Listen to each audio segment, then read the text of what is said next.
Hello viewers, welcome back to mass Tamil view.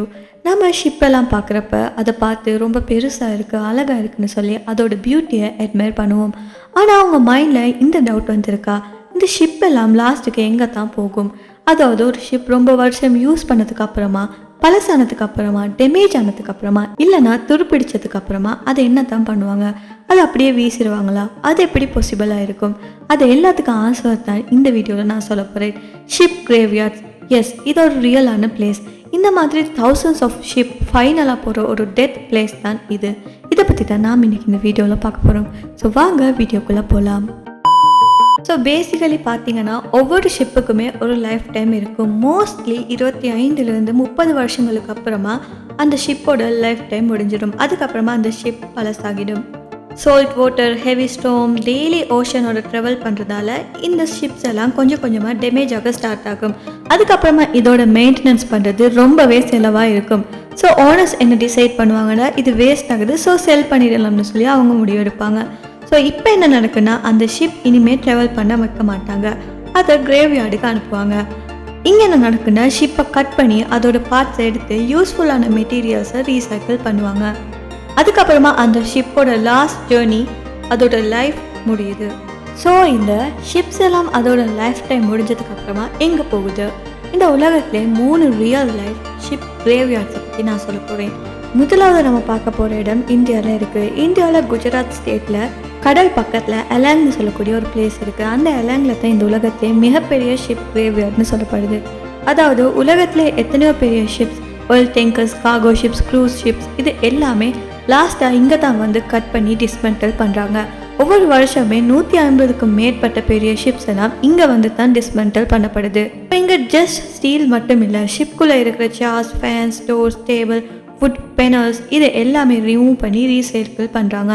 So இந்தியாவுக்கு இந்த இடத்தால் நிறைய பெனிஃபிட்ஸ் கிடைக்குது. thousands ஆஃப் பீப்புளுக்கு ஜாப் கிடைக்குது, மெட்டீரியல் ரீசைக்கிள் ஆகுது, கண்ட்ரியோட எக்கனமி கூட நிறையவே பூஸ்ட் ஆகுது. ஸோ அலாங் தான் இந்த ஷிப் ரிட்டையர்மெண்ட்டுக்கு ஒரு ஹோம் மாதிரி இப்போ இருக்குது. ஓகே, ரெண்டாவது பார்க்கலாம். பங்களாதேஷ் கண்ட்ரியில் இருக்கிற சிட்டாகோங்னு சொல்லக்கூடிய கடலோட பக்கத்தில் இருக்கிற ஒரு ஏரியா. இது ரொம்ப பிஸியான ஒரு ஷிப் கிரேவ்யார்டாக இருக்குது. ஒவ்வொரு வருஷமே 200க்கும் மேற்பட்ட பெரிய ஷிப்ஸ் இங்கே வந்து கட் பண்ணி டிஸ்மெண்டல் பண்ணுறாங்க. ஆனால் இங்கே ஒரு ப்ராப்ளம் இருக்குது. அது என்னென்னா, இது சீப்பாக ஒர்க் பண்ணுற ஒரு பிளேஸாக இருக்குது. ஸோ அவங்களோட மோஸ்டான லேபர்ஸ் எப்படி இருப்பாங்கன்னா, லோவான சேலரிக்கு ஒர்க் பண்ணுறவங்களாக தான் இருப்பாங்க. அதுக்கான ரீசன் என்னென்னா, இங்கே சேஃப்டி ரூல்ஸ் எல்லாம் ஃபாலோ பண்ணுறதே இல்லை. அதனால் அங்கே வேலை செய்கிறவங்களோட லைஃப் ரொம்ப ரிஸ்கில் தான் இருக்கும். ஷிப்பில் இருக்கிற டாக்ஸிக்கான கெமிக்கல்ஸ், பழைய ஆயில் லீக்ஸ், இதெல்லாம் கடலோட நீரில் மிக்ஸ் ஆகுது. ஸோ நேச்சருக்கும் டேமேஜ் ஆகுது. அது மட்டும் இல்லாமல் அனிமல்ஸுக்கும் ப்ராப்ளமாக இருக்குது, வாட்டர் பொல்யூஷனும் ஏற்படுது. ஆனால் இதோட பாசிட்டிவான சைடும் இருக்குது. இங்கே ஷிப்போட ஸ்டீல், அயன் பார்ட்ஸ் எல்லாம் ரீசைக்கிள் பண்ணுறாங்க. 1000க்கும் மேற்பட்ட மக்களுக்கான ஒரு வேலை வழங்குகிற இடமாக இது இருக்குது. ஏழ்மையான மக்களோட இன்கம் கிடைக்கிறது இது மூலம் தான்.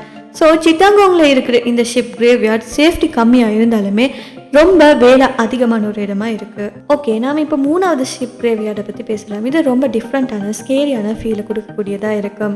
ஆப்பிரிக்காவோட கடல் பக்கத்தில் மொரிட்டானியான்னு சொல்லக்கூடிய ஒரு கண்ட்ரி இருக்குது. அங்கே நோதிபோன்னு சொல்லக்கூடிய ஒரு ஷிப் கிரேவ்யார்டு இருக்குது. ஆனால் இது யூஸ்வலாக இருக்காது. இங்கே 300க்கும் மேற்பட்ட கப்பல்கள் கைவிடப்பட்டு இருக்குது. அதாவது ஜஸ்ட் அதை லீவ் பண்ணி வச்சுருக்காங்க, யாரும் அதை கட் பண்ணி கூட இல்லை. சில கப்பல்கள் துருப்பிடிச்சு போயிருக்கு, சில கப்பல்கள் ஹாஃபாக நீருக்குள்ளே மூழ்கி இருக்குது. இது ஒரு ரேர் கோம்போவாக இருக்கும். ஏன்னா டெசர்ட்டோட சேண்டும் சீயோட வாட்டரும் சைட் பை சைடில் இருக்கும். ஸோ ஒரு ஷிப்பை கட் பண்ணதுக்கு அப்புறமா அதோட metal parts, iron rods, steel pieces, இது எல்லாமே மார்க்கெட்டுக்கு விற்க ஸ்டார்ட் பண்ணுவாங்க. ஷிப்பில் இருந்த furnitures, chairs, tables, wood, panels, இது எல்லாமே ரீசைக்கிள் பண்ணுவாங்க. அதை வேஸ்ட் பண்ணவே மாட்டாங்க. ஸ்க்ராப் யார்டு எதுவுமே வேஸ்ட் ஆகாது. எல்லாத்துக்குமே ஒரு புது லைஃப் கிடைச்சிக்கிட்டே இருக்கும். சில மெட்டல் பீசஸை பில்டிங்கில் யூஸ் பண்ணுவாங்க, சில பார்ட்ஸை டூல்ஸாக இல்லைனா கிச்சன் யூட்டன்சில்ஸாக மாற்றிடுவாங்க. ஸோ ஃபைனலாக இதோட மீனிங் என்னென்னா, ஒரு ஷிப் அதோட லைஃப் டைம் முடிஞ்சதுக்கு அப்புறமாவும் அதுக்கு மறுபடியும் உயிர் கிடைக்கிற மாதிரி இருக்கும். ஒரு கடலோட கிங்காக இருந்து அதுக்கப்புறமா கல்லறைக்கு போய் மறுபடியும் ஒரு யூஸ்ஃபுல்லான திங்காக மாறுறது வர காட்டியுமே இந்த கப்பலோட லைஃப் சர்க்கிளை பார்த்தீங்கன்னா ரொம்ப இன்ட்ரெஸ்டிங்காக இருக்கும். ஸோ இந்த கப்பலோட லைஃப் ஜேர்னி உங்களுக்கு பிடிச்சிருந்தா மறக்காம இந்த வீடியோ லைக் பண்ணி உங்கள் ஃப்ரெண்ட்ஸ் கூட ஷேர் பண்ணுங்கள். அது மட்டும் இல்லாமல் நம்ம சேனலை சப்ஸ்கிரைப் பண்ணி பக்கத்தில் இருக்க பெல் ஐக்கனையும் கிளிக் பண்ணிக்கோங்க. இன்னும் ஒரு இன்ட்ரெஸ்டிங்கான வீடியோவில் நான் உங்களை சந்திக்கிறேன். until then, stay curious, stay safe.